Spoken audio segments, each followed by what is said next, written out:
EPS 95 pension योजना एक बहुत ही महत्वपूर्ण योजना है जो उन बुजुर्गों के लिए चलाई गई है जिन्होंने अपने जीवन का एक लंबा समय किसी कंपनी या संस्थान में काम करके बिताया है। यह योजना कर्मचारी पेंशन योजना 1985 के तहत चलाई जाती है। इसमें उन लोगों को लाभ मिलता है जो कर्मचारी भविष्य निधि संगठन यानी ईपीएफओ के सदस्य होते हैं और जिनका वेतन एक निश्चित सीमा के भीतर होता है। जब कोई कर्मचारी नौकरी करता है तो उसके वेतन का एक हिस्सा और नियोक्ता का एक हिस्सा भविष्य निधि यानी पीएफ में जमा होता है। इसी के तहत कुछ हिस्सा ईपीएस में भी जमा होता है। यही हिस्सा आगे चलकर पेंशन के रूप में वापस मिलता है। ईपीएस 95 योजना के तहत जब कोई कर्मचारी 18 वर्ष की आयु पूरी कर लेता है तब उसे इस योजना के तहत पेंशन मिलनी शुरू हो जाती है। यह पेंशन हर महीने उसके बैंक खाते में जमा कर दी जाती है। पेंशन की राशि उस कर्मचारी की सेवा अवधि और जमा राशि पर निर्भर करती है। अगर किसी ने ज्यादा समय तक नौकरी की है और ज्यादा अंशदान किया है तो उसे ज्यादा पेंशन मिलती है। लेकिन अभी तक ईपीएस 95 के तहत मिलने वाली पेंशन की राशि बहुत कम है।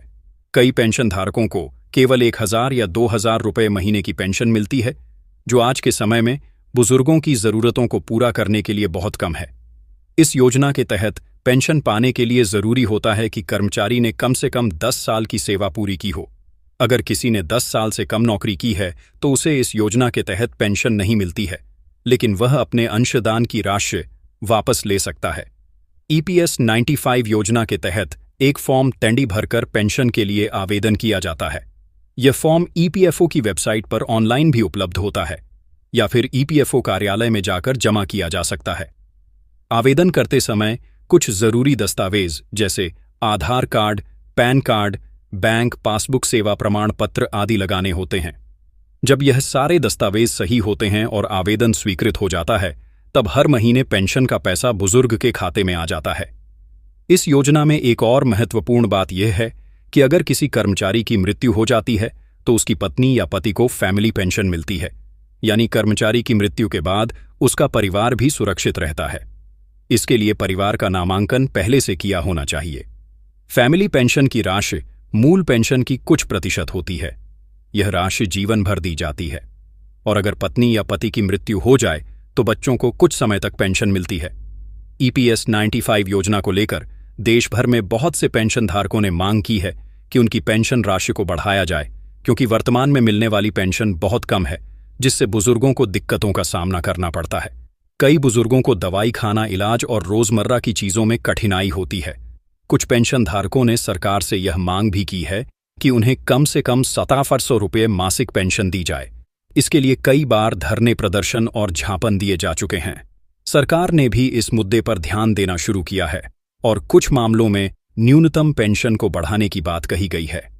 ईपीएफओ ने सुप्रीम कोर्ट में भी एक याचिका पर सुनवाई की, जिसमें यह कहा गया था कि पेंशन धारकों को उनके वेतन के अनुसार अधिक पेंशन मिलनी चाहिए। कोर्ट ने कुछ मामलों में निर्देश भी दिए हैं, लेकिन अभी तक सभी पेंशन धारकों को एक समान लाभ नहीं मिला है। ईपीएस 95 पेंशन योजना में यह भी प्रावधान है कि अगर कोई कर्मचारी 50 वर्ष की उम्र के बाद रिटायर होता है तो वह अर्ली पेंशन का विकल्प चुन सकता है, लेकिन उस स्थिति में पेंशन की राशि थोड़ी कम हो जाती है क्योंकि उसने पूरी उम्र तक अंशदान नहीं किया होता है। वहीं अगर कोई कर्मचारी 58 वर्ष से ज्यादा की उम्र तक काम करता है और अंशदान करता है तो उसे अधिक पेंशन मिल सकती है। ईपीएस योजना का उद्देश्य यही है कि बुजुर्गों को बुढ़ापे में एक निश्चित आय मिलती रहे, जिससे वह अपने जीवन यापन को आसानी से चला सकें। कुछ समय पहले सरकार ने डिजिटल प्लेटफॉर्म भी तैयार किया है, जिससे पेंशनधारक अपने खाते की जानकारी ऑनलाइन देख सकते हैं। वे यह देख सकते हैं कि उनके खाते में कितना अंशदान जमा हुआ है, कितनी पेंशन मिल रही है और किस तारीख को जमा हुई है। इसके लिए उमंग ऐप और ईपीएफओ की वेबसाइट का उपयोग किया जा सकता है। इससे पारदर्शिता भी बढ़ी है और लोगों को जानकारी भी आसान हो गई है। ईपीएस योजना से जुड़े कुछ सवाल भी आमतौर पर उठते हैं, जैसे क्या कोई व्यक्ति नौकरी छोड़ने के बाद भी पेंशन ले सकता है? तो इसका उत्तर है हाँ। अगर उसने कम से कम 10 साल की सेवा पूरी की है तो वह 68 वर्ष की उम्र के बाद पेंशन के लिए आवेदन कर सकता है। उसे नौकरी में नहीं होना जरूरी नहीं है। इसी तरह अगर किसी व्यक्ति ने 2 अलग अलग कंपनियों में काम किया है और उसकी सेवा कुल मिलाकर 10 साल है तो वह भी पात्र होता है। ईपीएस योजना में अंशदान की सीमा भी निर्धारित होती है। अभी तक अधिकतम 15,000 रुपये वेतन पर अंशदान किया जाता है। यानी अगर किसी कर्मचारी का वेतन 15,000 से अधिक है तो भी ईपीएस में योगदान केवल 15,000 पर ही किया जाएगा, इससे अधिक नहीं। यह सीमा भी पेंशन की राशि को सीमित करती है। यही कारण है कि बहुत से कर्मचारी कम पेंशन पाते हैं। कई संगठनों और पेंशन संघों ने सरकार से यह मांग की है कि ईपीएस योजना में सुधार किया जाए और पेंशन की राशि को वर्तमान महंगाई के अनुसार बढ़ाया जाए, जिससे बुजुर्गों को सम्मानजनक जीवन जीने में सहायता मिले। ईपीएस पेंशन योजना उनके लिए एकमात्र आय का स्रोत होता है और यदि वह पर्याप्त नहीं है तो उन्हें जीवन में अनेक कठिनाइयों का सामना करना पड़ता है।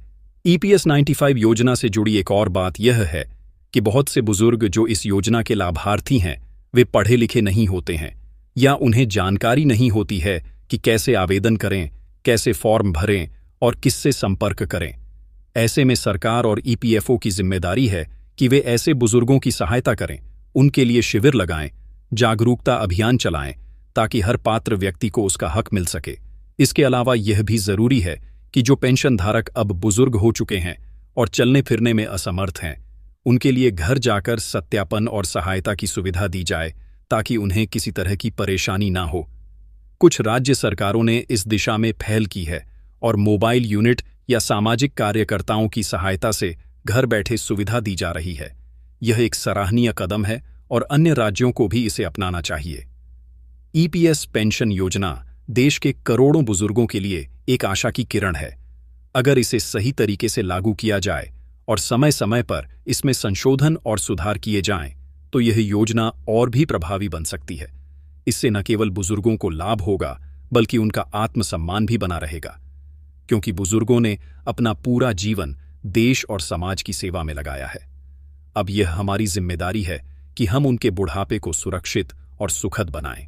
अगर सरकार और संबंधित विभाग समय रहते पेंशनधारकों की समस्याओं को गंभीरता से लें और उनकी मांगों को समझें, तो ईपीएस योजना को और बेहतर बनाया जा सकता है और यह देश में सामाजिक सुरक्षा के क्षेत्र में एक मजबूत आधार बन सकती है। बुजुर्गों को उनके अनुभव और सेवा के लिए सम्मान मिलना चाहिए और ईपीएस पेंशन योजना के माध्यम से यह सम्मान सुनिश्चित किया जा सकता है।